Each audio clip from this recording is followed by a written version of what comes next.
बेनीवाल का सैलाब, पायलट का तूफान और किरोड़ी की सुनामी, राजस्थान की सियासत में ये कैसा असमंजस चल रहा है और राजस्थान की सियासत में अभी किस तरह की बातें चल रही है, ये सब कुछ आपको इस वीडियो में हम बताने वाले हैं। इसलिए इस वीडियो के आखिर तक बने रहिएगा।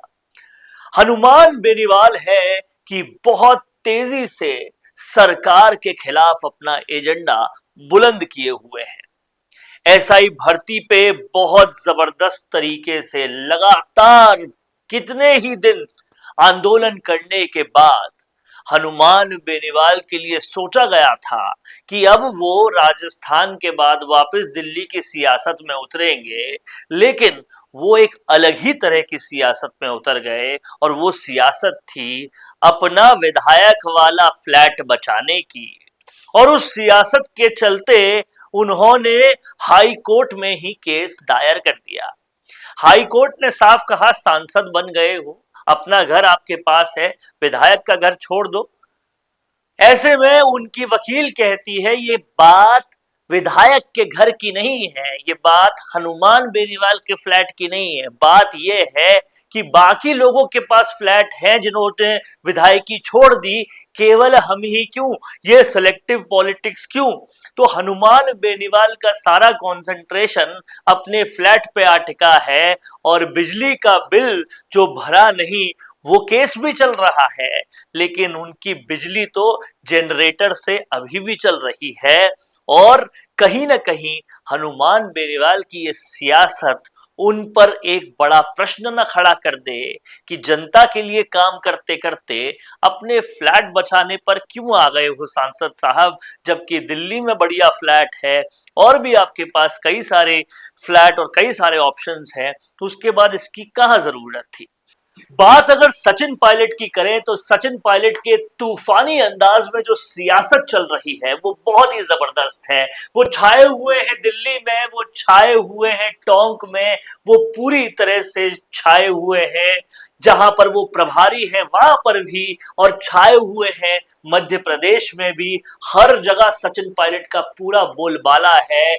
यही नहीं, सचिन पायलट अपने निर्वाचन क्षेत्र को भी भूलते नहीं, टोंक भी लगातार जाते हैं। सिर्फ जाते ही नहीं, जनता से परस्पर मिलते हैं, सरकार को परस्पर घेरते हैं और साफ तौर पर उनका एक ही कहना है कि न टोंक में विकास हो रहा है, न राजस्थान में विकास हो रहा है और ये सरकार ज्यादा दिन अब टिकेगी नहीं। सुनिए क्या कुछ कहते हैं सचिन पायलट।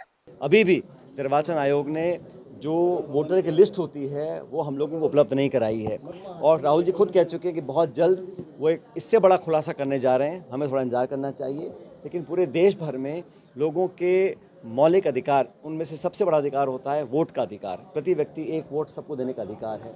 उस अधिकार से अगर लोगों को वंचित रखा जाएगा तो हमारा लोकतंत्र लगातार कमज़ोर होता रहेगा।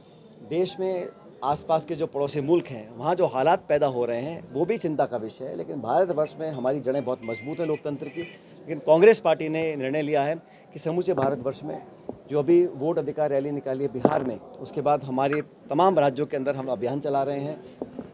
उसके तहत 15 सितंबर आज से हस्ताक्षर अभियान चला रहे हैं। हम लोगों के हस्ताक्षर ले रहे हैं और आम जनता का हस्ताक्षर निर्वाचन आयोग तक पहुंचाएंगे और करोड़ों की संख्या में वो हस्ताक्षर जब पहुंचेंगे इलेक्शन कमीशन के पास, उन पर दबाव पड़ेगा और उम्मीद करते हैं कि उनकी अंतरात्मा जागेगी। और जो हम मांग कर रहे हैं, हमारी मांग बड़ी स्पष्ट है।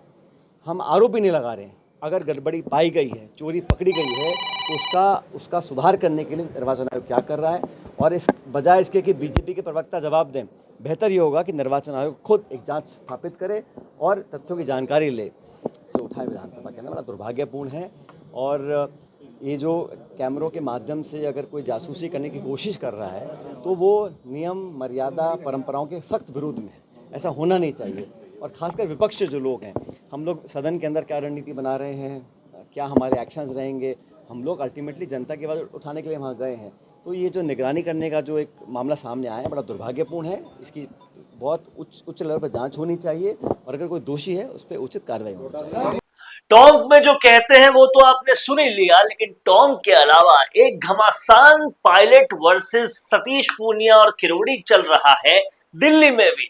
दिल्ली के स्टूडेंट इलेक्शन में राजस्थान के सूरमा पहुंच चुके हैं और बीजेपी वर्सेस कांग्रेस धड़ल्ले से चल रहा है, जहां पर एक कैंडिडेट को सचिन पायलट सपोर्ट कर रहे हैं तो वहीं दूसरे कैंडिडेट को सतीश पूनिया और किरोड़ी लाल मीणा भी सपोर्ट कर रहे हैं, जमकर उनके लिए काम कर रहे हैं सोशल मीडिया पर भी और रैलियों में भी, और बहुत तरीके से कैंपेनिंग हो रही है। अब देखना यह है कि राजस्थान के सुरमा दिल्ली में भी सुरमा बन पाएंगे या फिर दिल्ली की सियासत में चूरमा बन जाएंगे। क्या कुछ होता है वो वहां पर देखना होगा।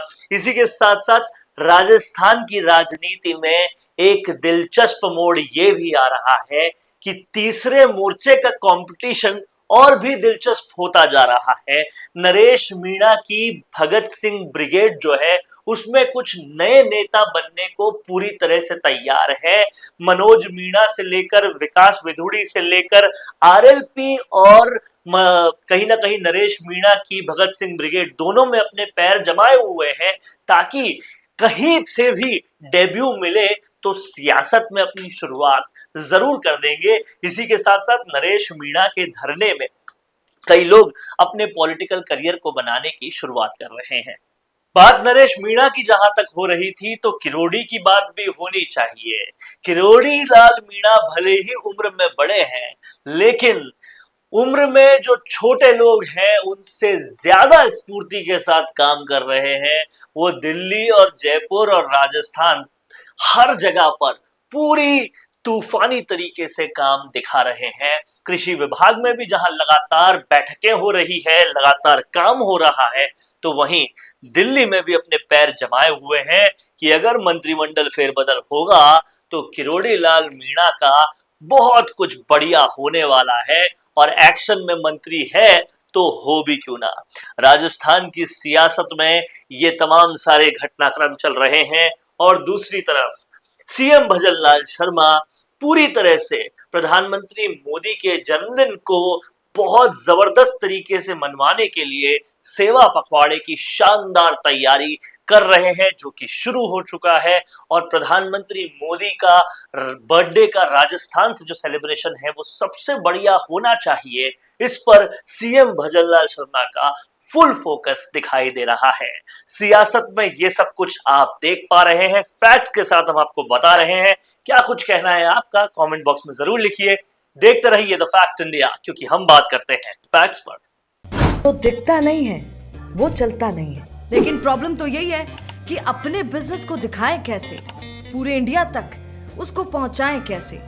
अगर आप भी ऐसा ही कुछ सोचते हैं तो समझिए आपकी समस्या दूर हो गई। जी हाँ, आप फैक्ट इंडिया न्यूज से आपके विज्ञापन, आपके पॉडकास्ट, आपके रियल एस्टेट प्रोजेक्ट्स, आपके बिजनेस को पूरे राजस्थान में पहुंचाने का एक बेहतरीन मौका आपको मिल रहा है, जहां पर आप 480 लाख प्लस सब्सक्राइबर्स और 10 करोड़ से ज्यादा टोटल न्यूज वाले चैनल में पहुंचा सकते हैं अपनी बात हमारे यानी फैक्ट इंडिया के साथ। अधिक जानकारी के लिए व्हाट्सएप करें।